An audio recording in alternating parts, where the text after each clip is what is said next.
going to get messy. And yes, Iran has just launched drone strikes, a continuation. Minimal. We do have what's called a buyer net for that area. So everybody is positioning themselves. We knew this was coming. It would be considered minimal. What they're doing right now is minimal. Extremely minimal. But I do have to tell you, if that buyer net is activated by Israel, many lives will be lost.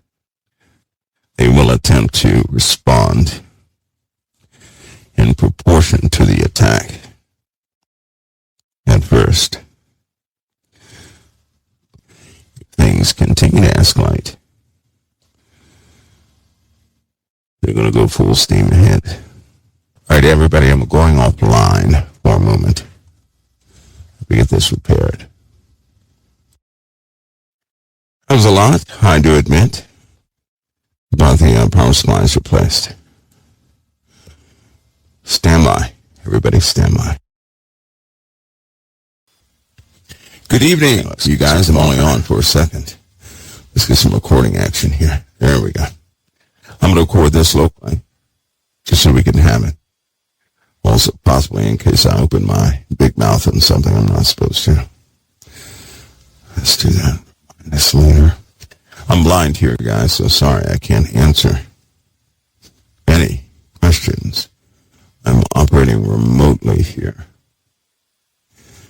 And a power supply had gone out, but that's corrected. I believe everything should be operational. Just in case the sound is intermittent. This is going through a repeater. It's about a 1-minute delay in everything I'm doing. So feedback is almost non-existent. Or not feedback, but it's too slow to really interact in the way I would like to.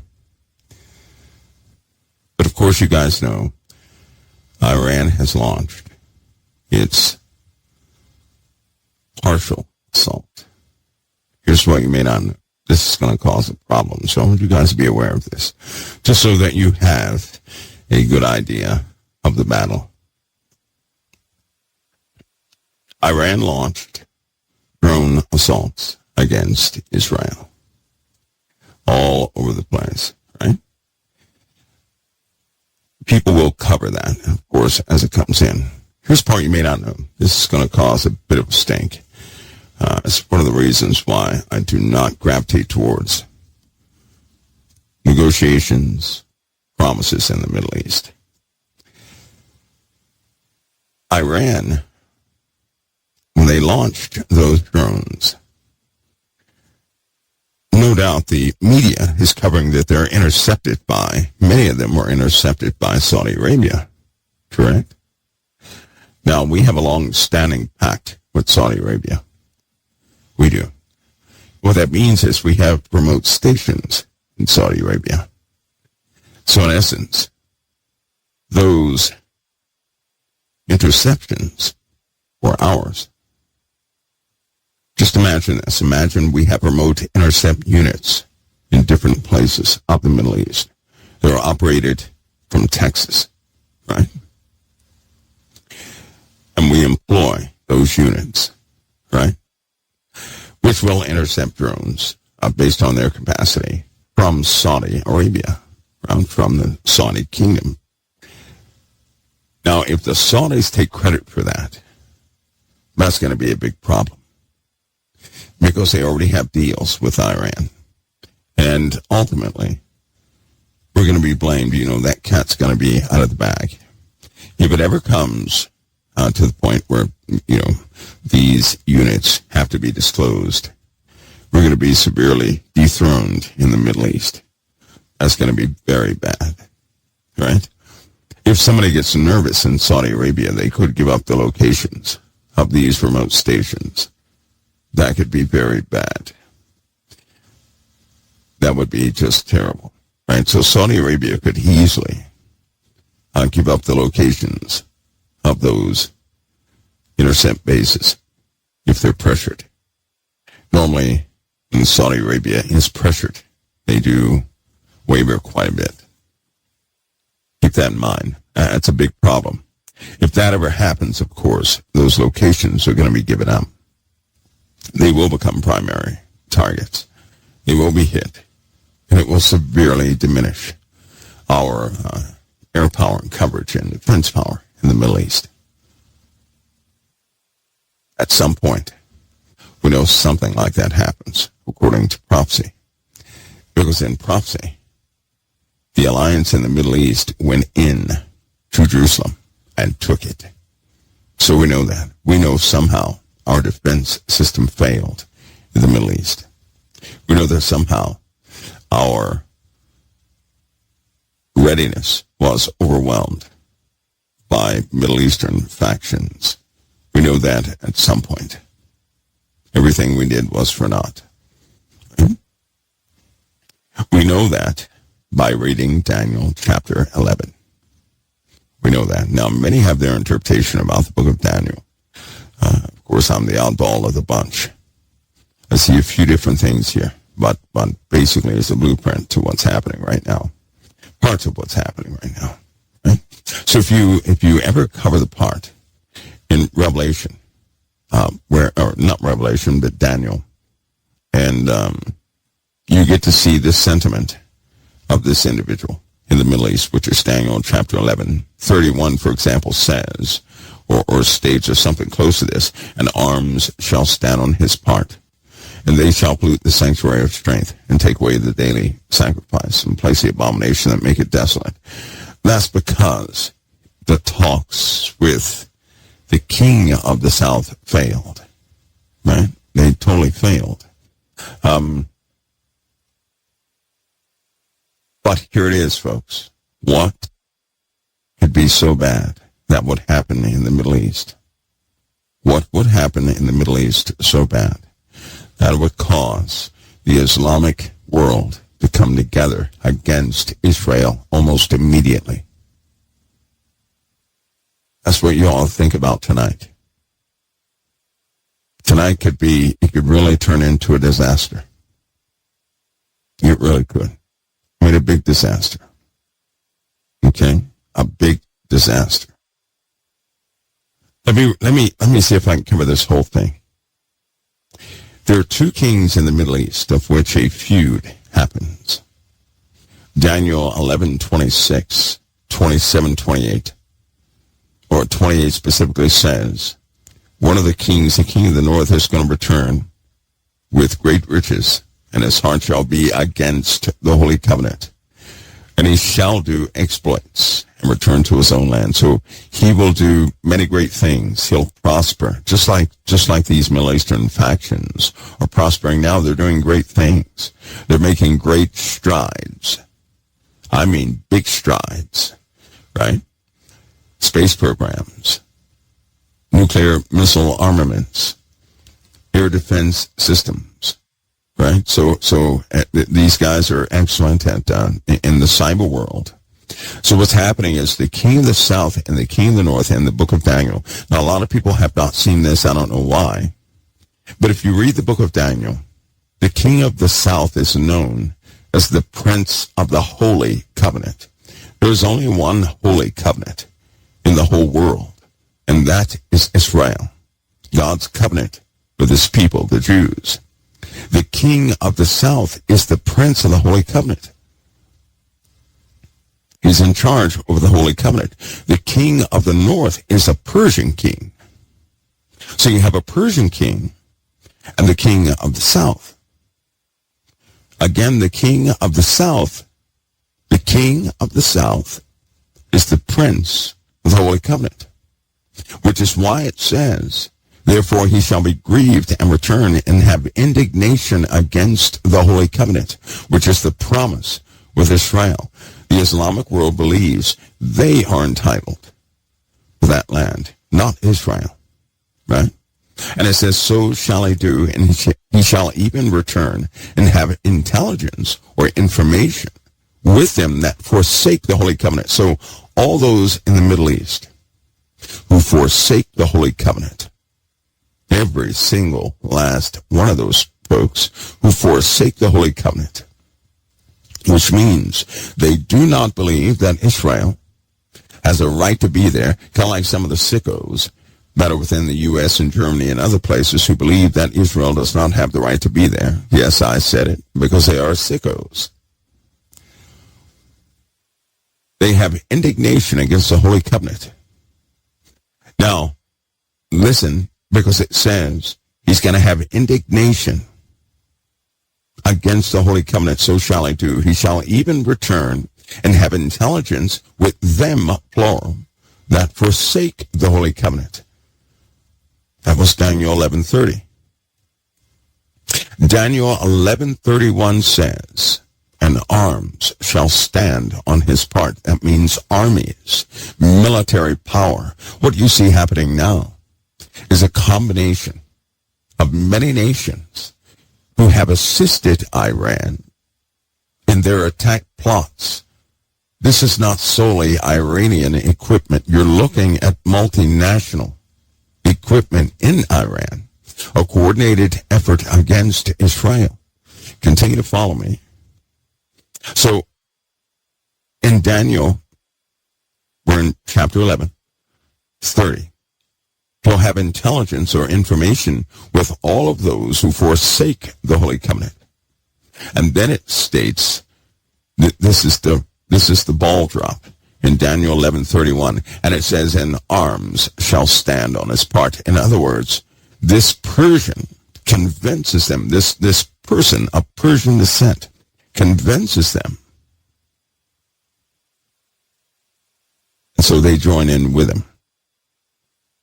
So military power is given to this individual.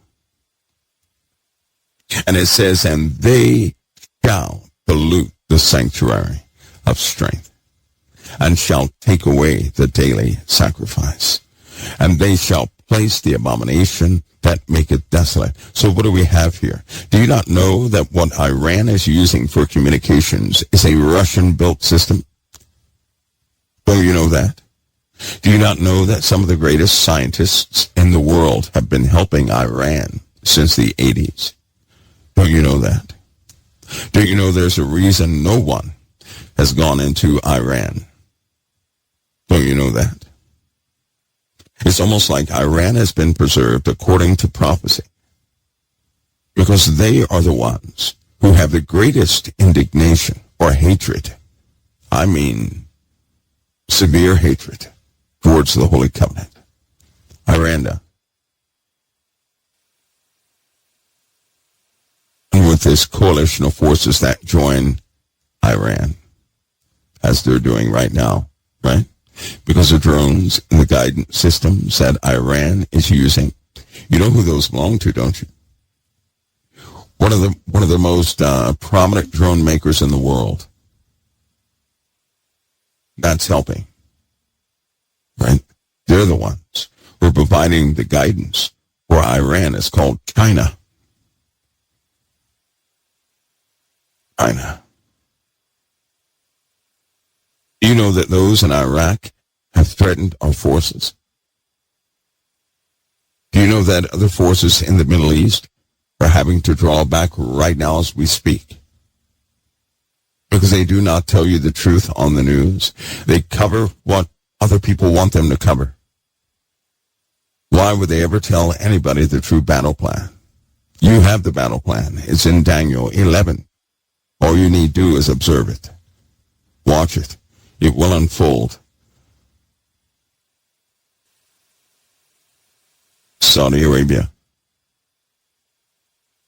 It's very delicate equipment in Saudi Arabia that belongs to the USA, and indeed NATO. If Saudi Arabia is pressured, they're going to give up the locations of these remote bases. A remote base is a base where nobody has to be there.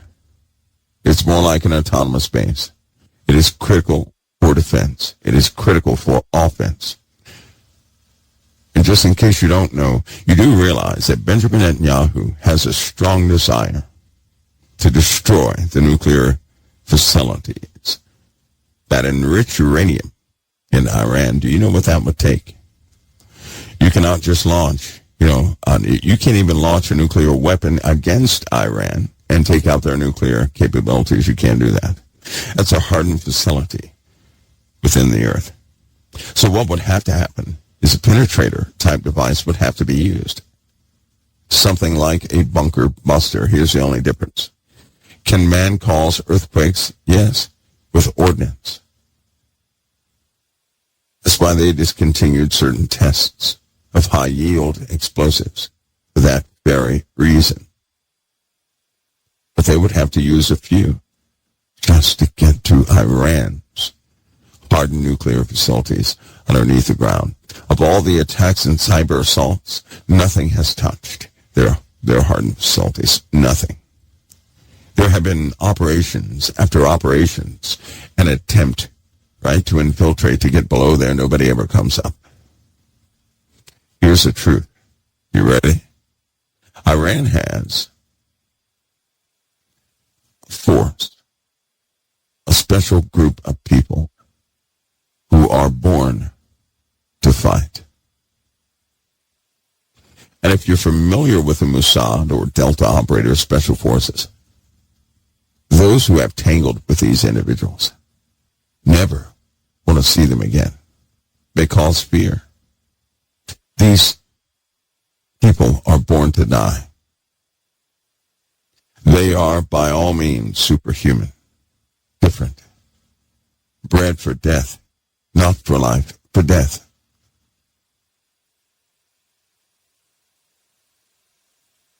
And all who have encountered them, to date, no one has made it outside of their grasp. Not one person. All they have are radio calls. And that's it. No one has ever come back from them. They have, this is my estimation. This is my estimation based on some of the interactions that took place with Iraq and Iran back in the 80s and 90s.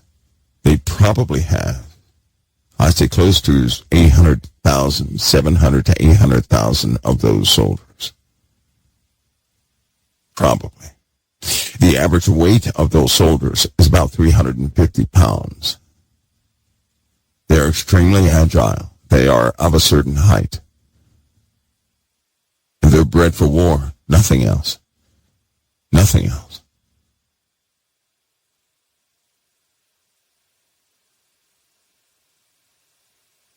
If these electronic centers are knocked out in the Middle East, it could easily turn into a ground war.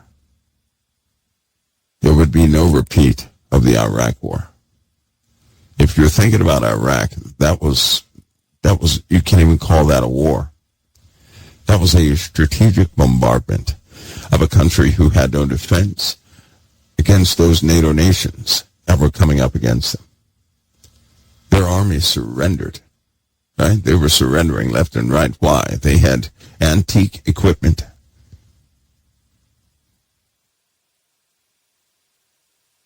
Iran is not that way. These guys are experts at hiding things from the world, calling people's bluff. They play innocent right up to the last moment. Then they begin to consume. Saudi Arabia has the locations. There is a cache of intelligence in Saudi Arabia. I don't think that was a good move, but that's the way it is. Right now, Saudi Arabia can easily be compromised. They can be pressured. If you guys start seeing Saudi Arabia come under pressure from those in the Middle East, you might want to buckle up for real, because that means we're going to lose our electronic advantage. We're going to lose our eyes on the Middle East. Right now, as this attack is taking place, of course, all forces have been alerted. All forces. The wild card is what will Benjamin Netanyahu do concerning Iran in taking out those hardened nuclear facilities. That is the big question mark. Should we start to see that? Right? Everybody right now is getting into position quickly. They have to, because they're unsure what he will do. We all know his sentiment that for years he's been talking about doing this. Now that Iran has attacked Israel. And yes, even though some of their drones were intercepted by certain remote bases in Saudi Arabia, controlled in Texas, even though they were taken out, that opens up a door to long-held battle plans. An offensive that will be devastating, quick and devastating if things go right. Listen, though, Saudi Arabia is stuck in the middle. They can easily be pressured. And if you knew what they were bringing to bear, well, that would change your opinion of any passivity you may have.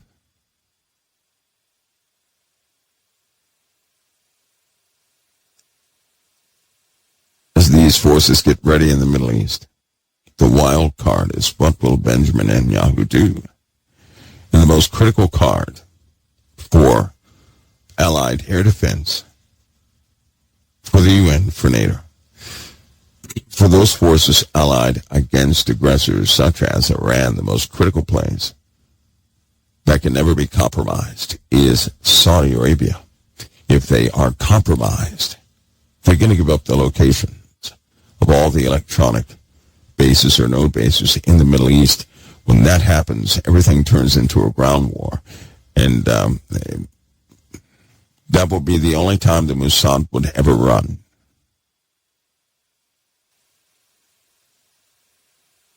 If heavy retaliation comes against Iran, right, that can be easily perceived by an attack from Israel upon Iran. If that happens, bombardment will flow out in the Middle East.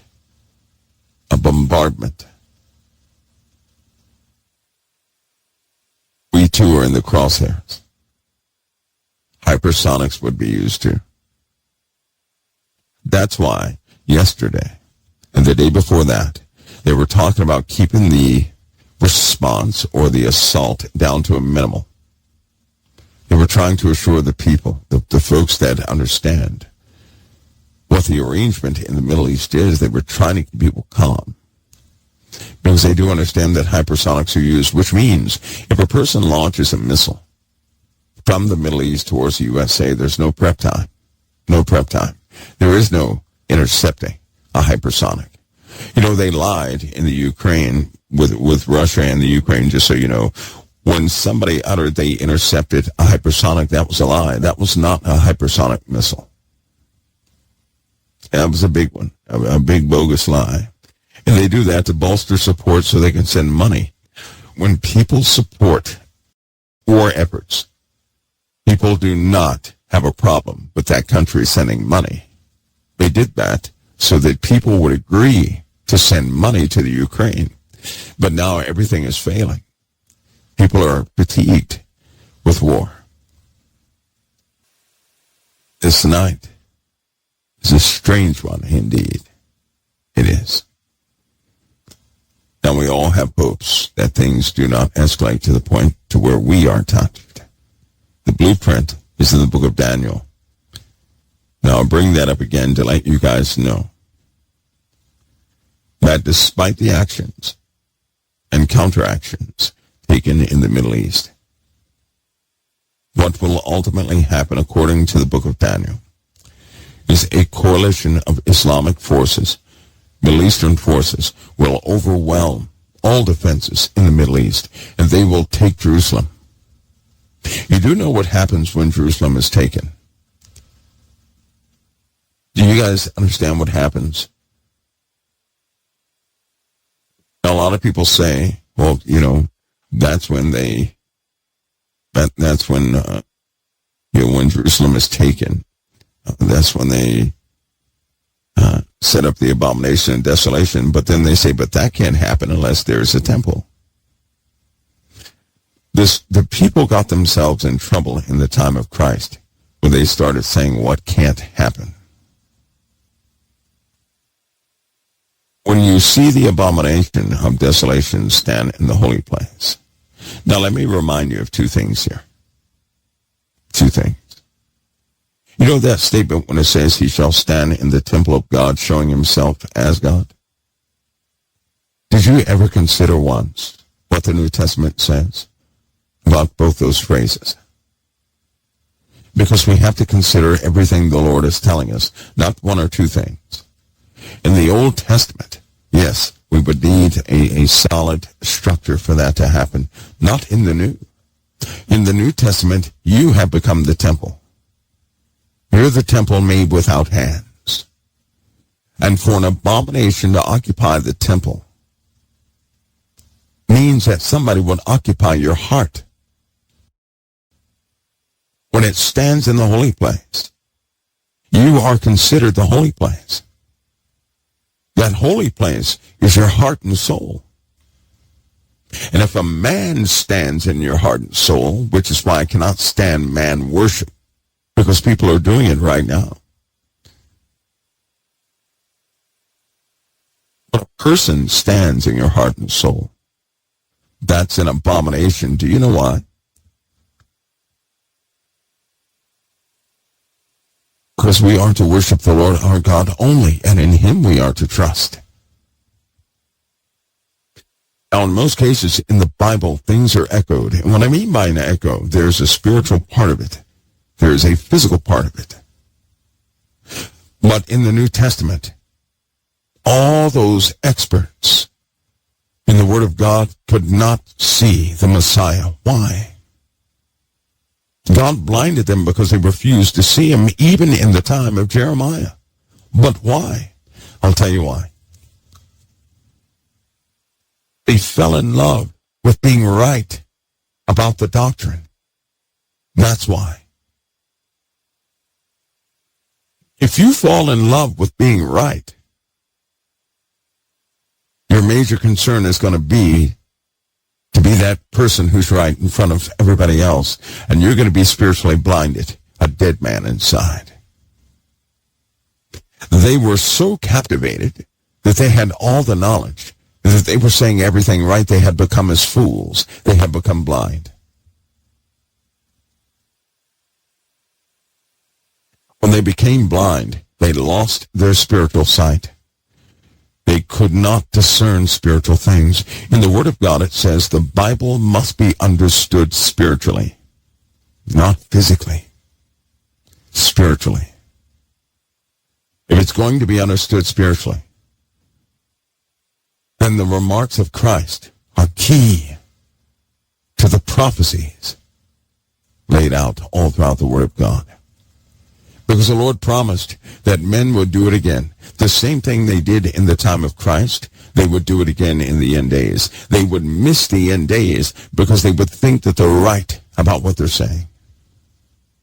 I make all effort in my own personal life not to be right, but to acknowledge that the Father's right. To remain teachable, correctable. It says he's going to put an end to sacrifices, right? That's what it says. He's going to cause oblation to cease.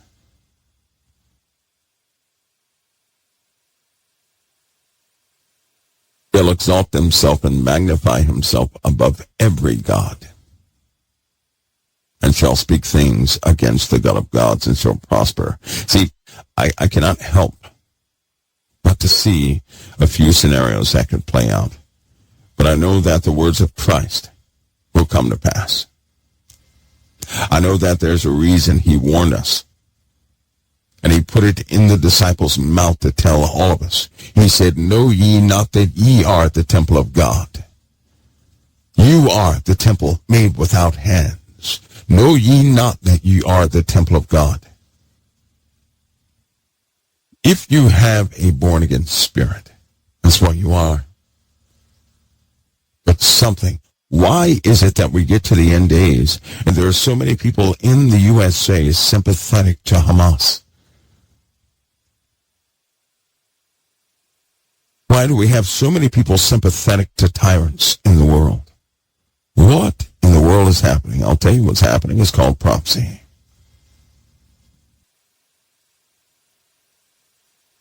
All those who believe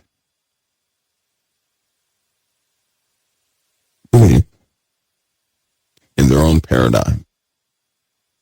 I just give you that small caution. Keep your spiritual ears open. Do you guys know what they do with the wall? Anybody?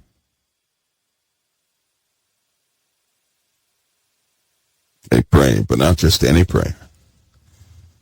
You know what those are?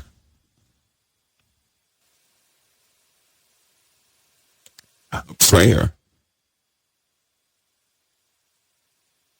And go and look for yourselves. That is in fact a sacrifice. You know that. What they're doing, right, is a type of prayer that's also a sacrifice.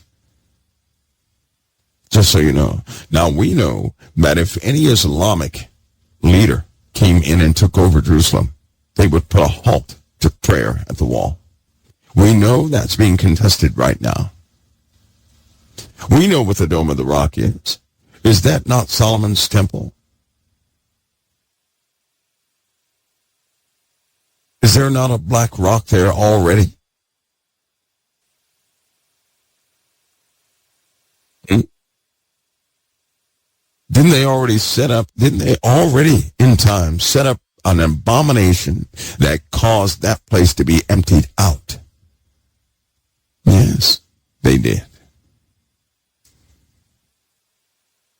See, here's the problem. Suppose a child is born during the 1,000-year reign. They're not going to be able to perceive the 1,000-year reign. The folks who are going to know it's the 1,000-year reign are those who lived before it, right? We're born into a world we thought was normal. As God continues to uncover your eyes, you find out things are happening all around you. In fact, you find out you're immersed in one of the most divisive times in all of history. It's very difficult to tell what time you live in. Very difficult. Now, our Father knows, and this is why it's important for us to have our ears open to the Most High. We can all have our opinions, but we all know that the Father is always right.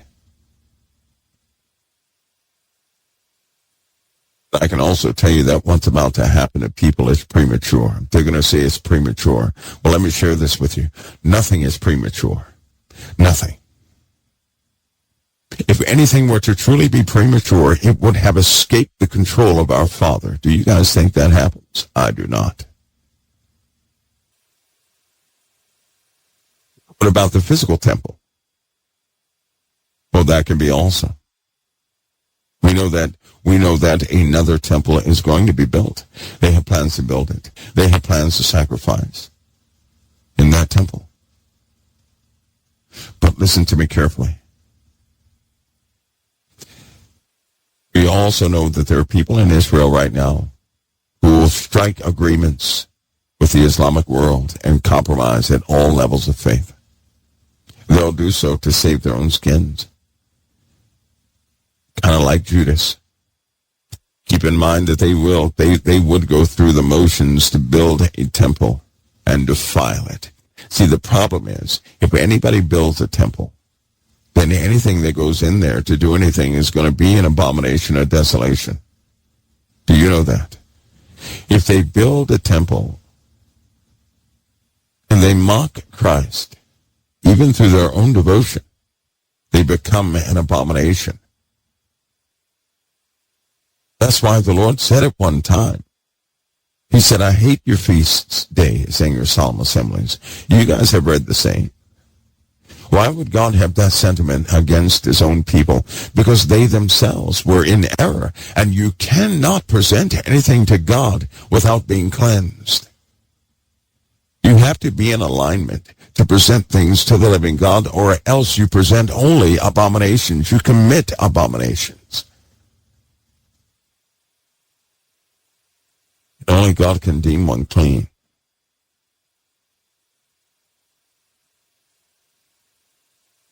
Yeah, that works. So the physical manifestation of the temple, sure.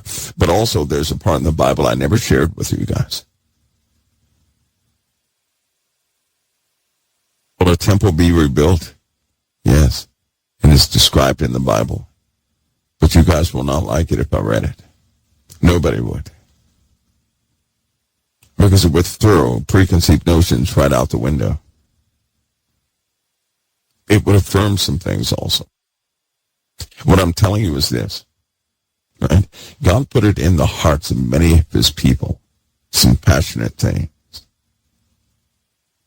All those passionate things are going to come to pass. But they may not be in the order we think. They may not come about as we think.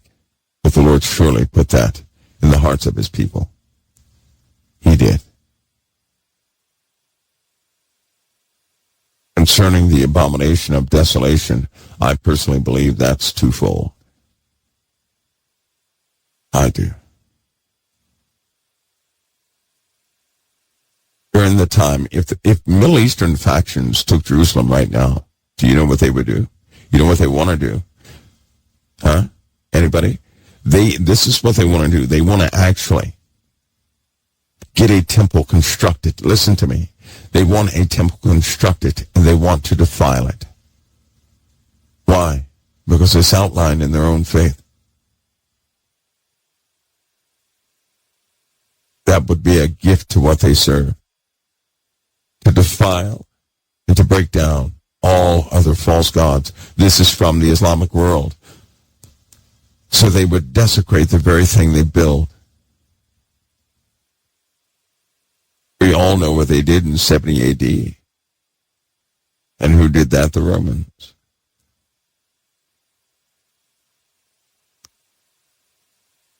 These days approach quickly. I know it's going to happen in my lifetime. I do. I have great confidence about that. But do you know what time you're in? Do you guys know what hour you're in? Lord will not have us ignorant concerning the devices of the enemy.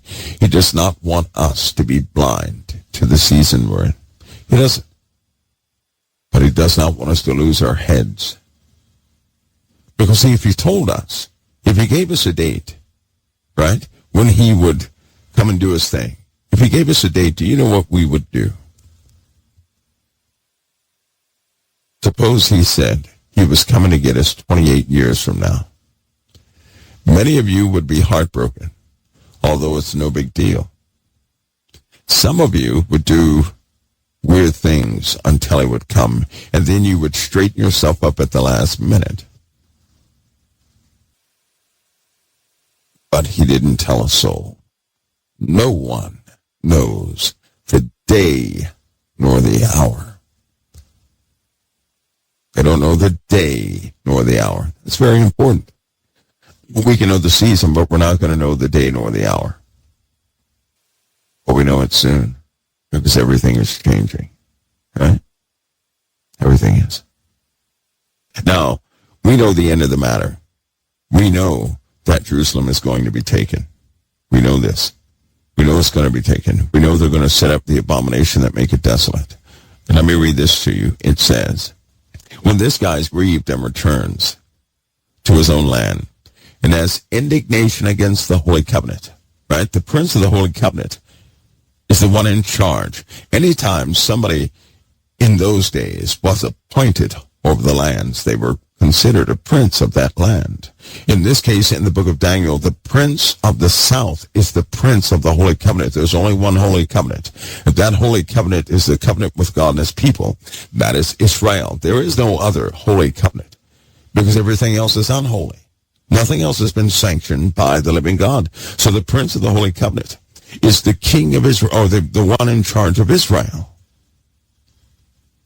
And the king of the north, if you start reading back, this is the guy that comes up from a small people. The one to whom they do not give honor of the kingdom, but he wins over the people by flatteries. He's richer than all the rest. He scatters among them the prey, the spoils, and the riches. He's a mastermind, tactfully. So it says, him and the king of the south sit down and tell lies at one table in the original language. That is a negotiation of politics. They tell lies at one table, they return to their own lands. Both plot against each other. At a certain point, the king of the south tries to go against the king of the north, right? But the ships of Shittim start troubling him, right? He can't do it. It's not quite in position. So he returns to his own land with great indignation. And he starts talking to those who also have indignation against the Holy Covenant. So all those who hate Israel, and specifically Jerusalem, this individual starts talking to them. And he wins them over. And then they give him power over their armies. Remember in Revelation when it says God has put it in their hearts to agree and to fulfill his will? You remember that? The 10 kings who have no kingdom as of yet, but will 1 hour with the beast. This king of the south is the beast.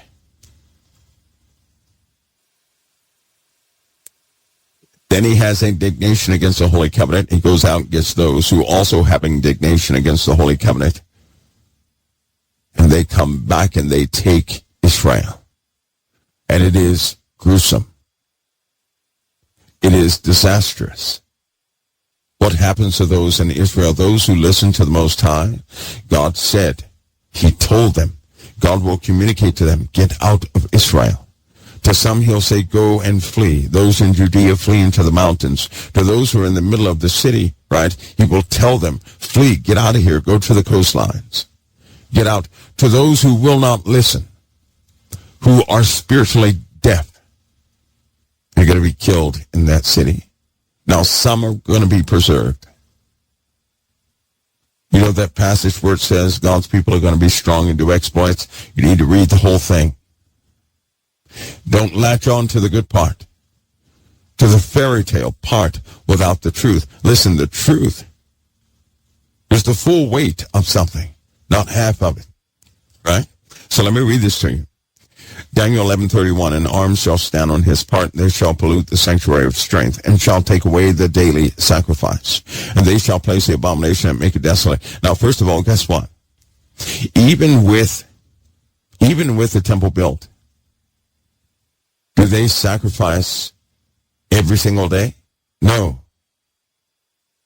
But they do pray every single day, don't they? That is an oblation that they give. An oblation is rooted with, you know that word obligation, that we use obligation, is within that word oblation. He's going to cause oblation to cease. So that prayer that they do is very special. It's done every day. Now, as far as sacrifices by way of the temple, they did not make sacrifices every single day. They didn't do that. Okay? That's not what they did. So we know when it says he's going to cause the daily sacrifice to cease, I can almost guarantee you these people back then said, what is he talking about, the daily sacrifice? There's no daily sacrifice. Oops, you see that? There was no daily sacrifice. But there is now. There's a word akin to that sacrifice. It deals with the prayer, and that's it, prayer at the wall. Let me continue. It says, and arms shall stand on his part. They're going to pollute the sanctuary of strength and take away the daily sacrifice and place the abomination that maketh desolate. And such as do wickedly against the Holy Covenant shall he corrupt by flatteries. Those that want to take advantage of Israel, he's going to corrupt by flatteries. But it says, but the people that do know their God, they will be strong to exploit. So Daniel 11:32 is talking about the people inside of Israel. Those who are inside Israel, who do wickedly against the covenant, they're going to give themselves over to this beast. The other ones that are stern and steadfast. The people that do know their God shall be strong and do exploits, and they that understand among the people shall instruct many. Yet, so those that are strong, right? Those that are strong, that know their God, they're going to be strong, do exploits, and those that understand among the people shall instruct many. Yet, they shall fall by the sword, and by flame, and by captivity, and by spoil many days. We know what that many days is. 40 and 2 months. So those that are strong, right, and those that instruct many, right, they're going to die by weapons. They're going to die by flame. They're going to die by captivity. They're going to die by spoil. Many days. Listen now, when they shall fall, because some will be held, when they shall fall, they shall be hoping. It says hoping with little help. That means they're going to be helped out with very little help. And then it explains what type help. It says, but many shall cleave to them with flatteries. In other words, when you are an oppressed people, and you're under siege, and you're dying every single day, and then some nation says, hey, we're going to do everything we can for you with the UN.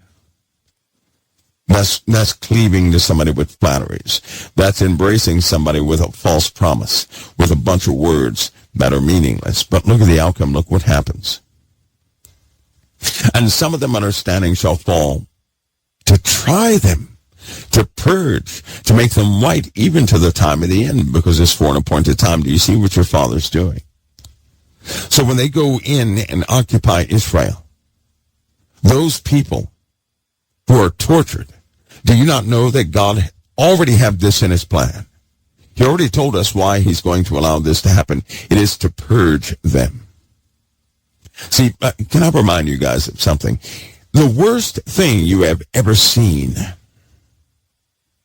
God will always get the glory out of it.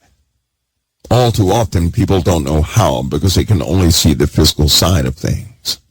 They do not know the liberation or that spiritual mechanism of how a spirit is liberated, in truth, freed. God uses such to purge people. The harsh times you've gone through, you were purged of many things only because of your harsh time. We all know that if we had a time of peace, there's no need to give up too much. But when a time of crisis comes, we are often purged of things we had no power to get rid of before that time. The Lord knows what he's doing. Your soul is in the safekeeping of his hands. You're not here to be punished. You're not here to endure all types of torture and this and the other. What you've gone through in life, you had to go through in life. Because as it turns out, this life that you're living here is only a transition point. Your life will soon begin. When this process ends, all this happens, guys. All this is going to happen. And what are we seeing now in the Middle East? You do realize this is the first time that Iran has directly attacked anybody. Do you know how significant that is?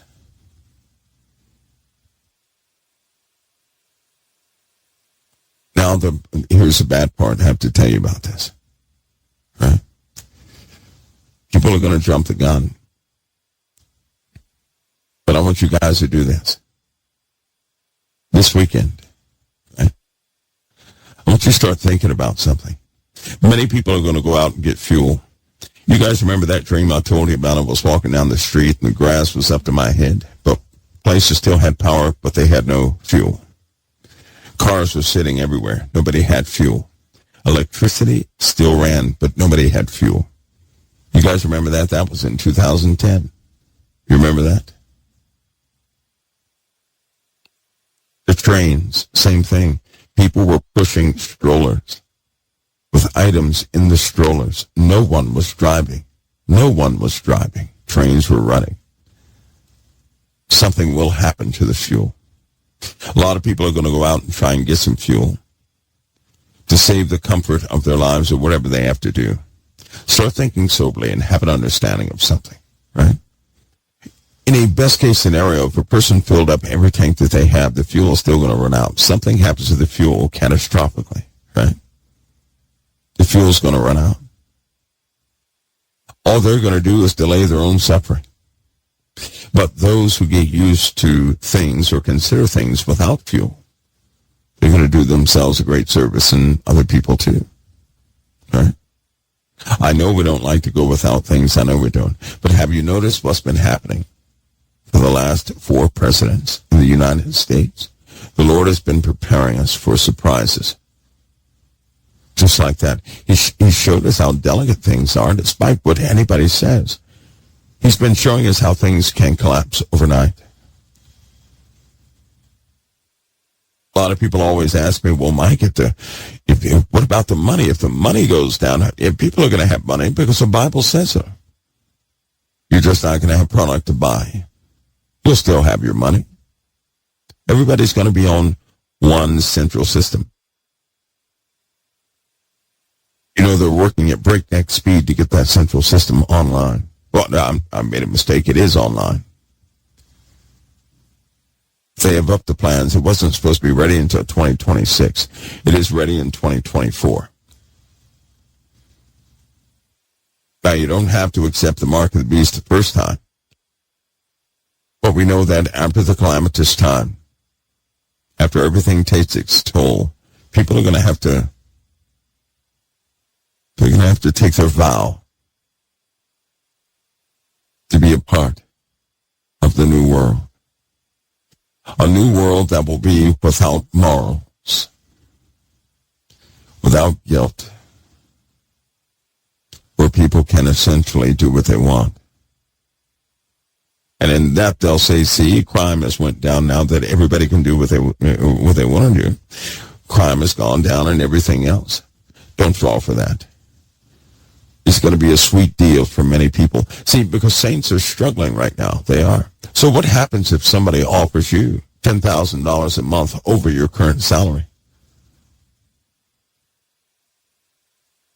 And why are they lying about the oil, the status of the oil?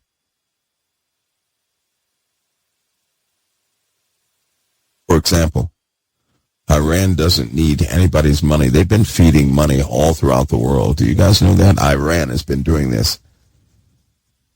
You know, when people find that out for the first time, they are shocked. They're shocked to know that Iran, you know that money the USA had that we were supposed to give to Iran, they didn't even receive it yet. Do you know that? They're not using the money the U.S. had allotted for them. Do you guys know that? That money has not been used, not one dime of it. Do you guys know that? So what have they been doing? Iran controls a lot of the oil on this planet.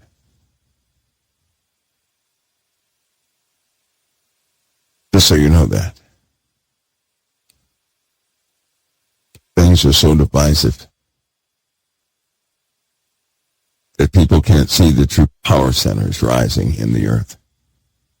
This is what will catch them off guard. But just so you know, it's not going to work out well for them either. Those that eat of a portion of his meat shall destroy him. That's also a biblical principle, which means those that drink the Kool-Aid of who they follow. Listen to me. If you drink the Kool-Aid of a person, whoever it is that you follow, right? At some point, you're not going to like that Kool-Aid. And if that person was lifted up within themselves, all those who drank the Kool-Aid will destroy the person they got the Kool-Aid from.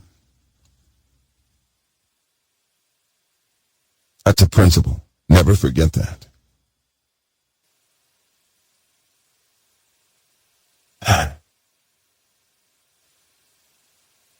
Iran is going to do their thing. And they are. And people are going to do their thing. The question mark tonight, the tensiest part tonight, is whether or not Benjamin Netanyahu will go forward with a major attack on Iranian nuclear facilities that enrich uranium, responsible for weapons. That's the wild card. The other wild card is if Saudi Arabia will fall under any pressure and give up those locations in the Middle East that are critical to U.S. defense, support, and operations in theater.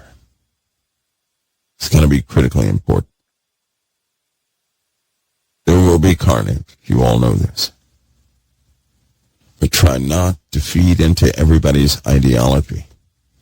Try and keep yourselves biblically grounded in that truth. Okay? Not so much in everybody, because if you take note, everybody else's truth has failed. And the Bible continues steadfastly in the realm of truth, doesn't it? But everybody else's ideas are failing left and right. People are preoccupied with trying to be right. God is preoccupied with the salvation of all of his children.